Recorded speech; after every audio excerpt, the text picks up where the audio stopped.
नमस्कार, NokingNews.com में आपका स्वागत है। मैं हूं गिरिजेश वशिष्ठ। एक दिलचस्प मोड़ पर पहुंच गया है रूस और यूक्रेन का युद्ध। क्या होगा क्या नहीं होगा वाली जो एक जिज्ञासा है वो सबके सामने है। और इस जिज्ञासा के बीच में एक चीज़ और भी है कि दोनों तरफ से कई तरह का जो इन्फॉर्मेशन वॉर होता है, कई तरह की झूठी सच्ची सूचनाएं, फॉल्स इन्फॉर्मेशन, प्रोपेगेंडा लगातार बाज़ार में तैर रहा है। तरह तरह की बातें आ रही हैं और उसके ज़रिए चीज़ों को बेचा जा रहा है। लेकिन मैं आपको सरल तरीके से बताऊंगा कि ये जो कुछ कहानी आप 24 घंटे बैठ के चैनल पर देख रहे हैं उसका निचोड़ क्या है, यूक्रेन में अगले कुछ दिनों में क्या हो सकता है, और यूक्रेन में अब क्या नाटो और अमेरिका की भूमिका बदलने वाली है, रूस की आने वाले दिनों की दिक्कतें क्या हैं, सब पर बात करेंगे। कहीं मत जाइए, चैनल को सब्सक्राइब कर लीजिए। मैं अभी हाजिर हुआ।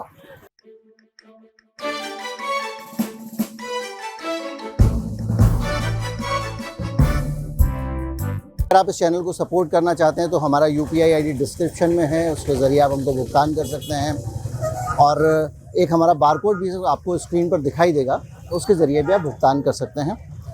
कुछ लोगों ने बारकोड को लेकर पेमेंट्स में कुछ दिक्कतें जाहिर की हैं। अगर ऐसे लोगों को किसी को दिक्कत आ रही है तो आप कमेंट में हमको बता सकते हैं। मैं इस वक्त जहां खड़ा हूं ये शहर ऐतिहासिक शहर है और इस शहर ने बहुत सारे दौर देखे हैं। अंग्रेज़ों का दौर देखा है, इस शहर ने राजा महाराजाओं का दौर देखा है। इस शहर पे कई दफ़ा मुस्लिम आक्रांताओं का भी राज हुआ, राजपूतों का भी राज हुआ। और एक शानदार शहर है ये जिसकी हर धड़कन में इतिहास है। और इस शहर ने जितनी जंग देखी हैं, जितनी जंगों के बारे में उसको पता है, जितनी सल्तनतें इसने बदलती देखी हैं, तो इस शहर से रिपोर्टिंग करने का मज़ा ही कुछ और है। अभी हो क्या रहा है कि कीव जो है वो यूक्रेन की राजधानी है और कीव तक रूस पहुंच गया।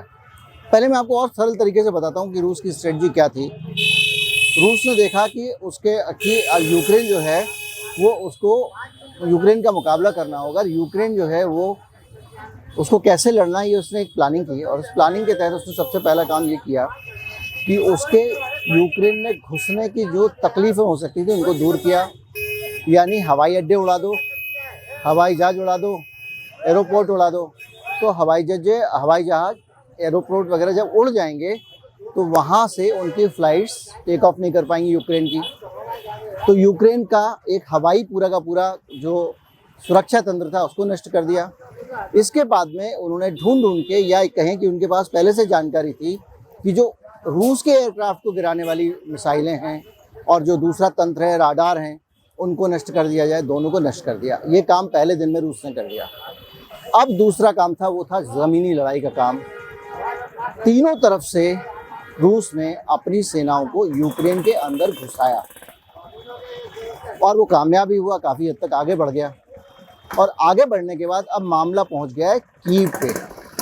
अब कीव पे मामला कैसे पहुंच गया है? ऐसा होता है कि आपके घर पे कोई मारने के लिए आ रहा है, हो सकता है आप शहर के बाहर 4 आदमी लगा दो, बाहर 4 आदमी लगा दो, आप गली के बाहर लगा दो, लेकिन आप घर के आसपास अपनी सुरक्षा बहुत मजबूत रखते हो। आप नहीं चाहते हो कि आपके घर में कोई घुस सके। कीव ने क्या किया, इसीलिए यूक्रेन ने क्या किया कि सबसे पहले जेलेंस्की ने कीव को सुरक्षित किया और सारी फोर्स का कंसंट्रेशन कीव पे कर दिया। रशिया का डेस्परेशन ये कि भैया पहले ही 2-3 दिन में मुझे लगता था कि मैं कीव को भी हासिल कर लूँगा, लेकिन कीव में जाने के लिए मैं हवाई जहाज़ से बम तो गिरा नहीं सकता हूँ। मुझे सैनिकों के साथ घुसना पड़ेगा, मुझे टैंक घुसाने पड़ेंगे और वहाँ का जो फ्रीडम स्क्वायर है उस पर कब्जा करना पड़ेगा। तो ये काम जो है मुश्किल इसलिए हो गया क्योंकि वहाँ पे अब आमने सामने से आप टक्कर ले रहे हैं और यूक्रेन की जितनी भी सेना है वो कीव पे खड़ी है, और यहाँ तक कि उसने स्थानीय लोगों को भी हथियार दे दिए हैं और वो भी वहाँ मुकाबला कर रहे हैं। रूस के पास जो लड़ाके हैं वो उसको बहुत दूर से लाने पड़ रहे हैं। रूस के लड़ाके वहाँ उस धरती के तो है नहीं, तो वहाँ से लाने पड़ रहे हैं। आमतौर पर युद्ध का जो गणित होता है उसमें ये होता है कि जिसकी ज़मीन पर युद्ध हो रहा होता है उसका अगर एक हवाई जहाज गिरेगा तो सामने वाले के 3 गिरेंगे। ये रेशियो होता है 1:3 का। तो अब वहाँ पे कीव पे रूस की लड़ाई चल रही है और ये कम्बैट है, ये आमने सामने की लड़ाई है, डॉग फाइट है। और इसके बीच में दिक्कत रूस की जो बढ़ गई है वो समझिए। रूस ने कुछ ज़रूरत से ज़्यादा जोश में आके, वो एक फिल्म थी ना, आपको याद होगा, जिसमें हीरो जो है एक के बाद एक गोलियां चलाता है और उसकी रिवॉल्वर की 6 गोलियां ख़त्म हो जाती हैं और अचानक देखता है कि उसके सामने विलेन खड़ा हुआ है और वो ये जानता है कि अगर उसकी शक्ल दिखाई दे गई, अगर उसको पता चल गया कि पिस्टल में गोलियां नहीं है तो मार डालेगा। ये स्थिति कहीं ना कहीं रूस की हो गई है। उसकी गोलियां तो ख़त्म नहीं हुई, लेकिन इसकी पिस्तौल में 5 गोलियां निकल चुके हैं। अब दिक्कत ये है कि उसके पास 1 गोली है। उसने पहले तो अंधाधुंध मिसाइल दाग दी, हथियार छोड़ दिए और इतना ज़्यादा कोशिश की कि डर जाए, कांप जाए यूक्रेन और समर्पण करे। जेलेंस्की ने दिमाग लगाया और रणनीति के आगे झुके नहीं। तो उन्होंने क्या कहा, हम लड़ेंगे। जब उनको अमेरिका ने कहा भैया बाहर निकलना है तो बताओ, हम तुमको निकलवा देंगे, तो बोले मुझे बाहर निकलने का रास्ता नहीं चाहिए, मुझे हथियार चाहिए। तो अब दिक्कत जो आपको समझाऊँ वो ये है कि अब आपके पास 1 ही गोली बची है और आपको निशाने पे मारना है। इसी तरह से रूस के जो संसाधन हैं, जितने भी संसाधन रूस के थे, वो संसाधन खप गए हैं, वो संसाधन खत्म हो गए हैं। और वो संसाधन खत्म होने का रूस के मतलब ये है कि अब रूस को बहुत सोच समझकर लड़ाई लड़नी पड़ेगी। और यहाँ पे मैंने आपको जब वीडियो के शुरू में कहा था कि हम नाटो का क्या रोल होने वाला है, अमेरिका का क्या रोल होने वाला है, यूक्रेन को काबू करने के लिए जिस तरह से अमेरिका ने, माफ़ कीजिएगा, रूस ने अपने अंधाधुंध हथियार खर्च किए हैं। नए हथियार बनाने के लिए उसके पास कुछ नहीं है, क्योंकि उसको जो सामान लेना है वो उन देशों से आता है, रॉ मटेरियल, जिन देशों के साथ में पंगा है, जो नाटो का हिस्सा है, यूरोप के देश हैं। तो अब उसके पास, उसको बनाने में भी टाइम लगता है। ऐसा थोड़ी है कि अभी तैयार सामान है, उसमें केवल कुछ मटेरियल भर देंगे। तो क्या हुआ कि आपने इसको जो है वो सामान, उसको नया हथियार बनाने में समय लगेगा। और आपने एक चीज़ नोटिस की होगी, अमेरिका लगातार कहता रहा और नाटो भी लगातार कहता रहा कि हम हमला नहीं करेंगे रूस पे, लेकिन एक ऐसी तैयारी करता रहा कि अगर ज़रूरत पड़े तो हमला किया जा सके। यूक्रेन की सीमा पर बहुत तगड़ा सैनिक जमावड़ा नाटो का है। अब अगर रूस के पास में हथियार कम होते हैं, उसकी गोली एक ही अगर पिस्तल में बची है, हम नहीं जानते, ये हमारा अनुमान है, क्योंकि जिस तरह से वो टिक गया है और 8-10 दिन इसी तरह खिंच जाता है मामला एक गोली के दम पे, तो हो सकता है कि नाटो और अमेरिका वहाँ से घुसे। अब आप कहेंगे कि साहब नाटो ने कह दिया हम हस्तक्षेप नहीं करेंगे, अमेरिका ने कह दिया हस्तक्षेप नहीं करेंगे, आप कह रहे हैं ये हो जाएगा, कर जाएगा, तो आप किस आधार पर कह रहे हैं? वो इस आधार पर मैं कह रहा हूँ कि नाटो और अमेरिका करेगा, क्योंकि अब तक जो काम भी नाटो और अमेरिका ने किए हैं वो ऐसे काम नहीं थे जिनकी आप उनसे उम्मीद करते हो, जो अपेक्षित हों। जैसे किसी आदमी को अगर आप युद्ध के लिए भड़काओ और भाग जाओ छोड़ के, क्या ये मुमकिन है? और अगर आप ऐसा करोगे भी तो दुनिया में कल के दिन आपको कौन पूछेगा, आपकी इज्जत कौन करेगा? कल के दिन अमेरिका और नाटो पे कौन भरोसा करेगा? तो जाहिर बात है, सैंक्शन तो सबको पता है कुछ नहीं बिगड़ने वाला। चीन रूस के बगल में बैठा हुआ है, जिस चीज़ पे सैंक्शन लगाओगे सब मिल जाएगा। तो क्या करेगा?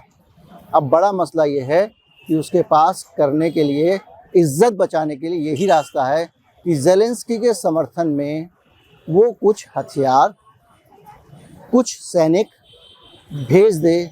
बाद में हो सकता है जब वो देखे कि रूस कमज़ोर हो गया है तो रूस को दबोचने की कोशिश करे, यूक्रेन के लिए नहीं। लेकिन अगर रूस कमज़ोर पड़ जाता है तो इसका सीधा सीधा फ़ायदा अमेरिका को मिलेगा। अमेरिकी बादशाह जो इस युद्ध के बाद कमज़ोर होती हुई दिख रही है, वो बादशाहत फिर से मजबूत होगी। चीन को भी हतोत्साहित करने में मदद मिलेगी, जो चीन के हौसले हैं वो भी ठंडे पड़ेंगे। तो ये संभव है कि अमेरिका और नाटो एक प्लान बी के तौर पर रणनीति तैयार करें। उन्होंने बहुत सारे हथियार सीमाओं पे रूस की जमा कर रखे हैं और वो रूस पर जब वो कमज़ोर हो जाए, जब वो थक जाए, जब उसके संसाधन खर्च हो जाएं, जब उसकी एक गोली भी खर्च हो जाए, तो वो रूस पर हमला कर दें। ये मेरा एक अनुमान है। और युद्ध के समय आप अनुमान ही लगा सकते हैं, आपके पास में कोई ठोस जानकारी नहीं होती है। और कम से कम ये जानकारी इतनी टॉप लेवल की सीक्रेट जानकारी है कि पुतिन को भी पता नहीं लग सकती, तो मुझे कैसे पता लगेगी। लेकिन हाँ, हम इस पर अनुमान लगा सकते हैं कि उसके लिए क्या ठीक रहेगा। तो क्या होगा अगर कल के दिन यूरोप या नाटो कहें और अमेरिका अगर रूस को रोंदने की कोशिश करते हैं तो उनकी खोई हुई साख वापस आएगी, उनकी हुई कटी हुई नाक जुड़ जाएगी, बच जाएगी, और कहीं ना कहीं से एक ऐसा वातावरण बनेगा जिसमें रूस एक कमज़ोर देश के तौर पे दिखाई दे। और आज अमेरिका के पास में रूस पे हमला करने का एक एक्सक्यूज़ है, एक बहाना, एक कारण है। इसलिए सारी परिस्थितियाँ ऐसी दिखाई देती हैं जिसमें मुझे लगता है कि कल हो ना हो, इस हफ्ते 10 दिन के बाद में नाटो और अमेरिका सैनिक कार्रवाई का विकल्प ढूंढने लगें, क्योंकि अब रूस के सामने चुनौती सिर्फ यूक्रेन को जीतने की नहीं है, रूस के सामने चुनौती अपने घर को, रूस को भी बचाने की है।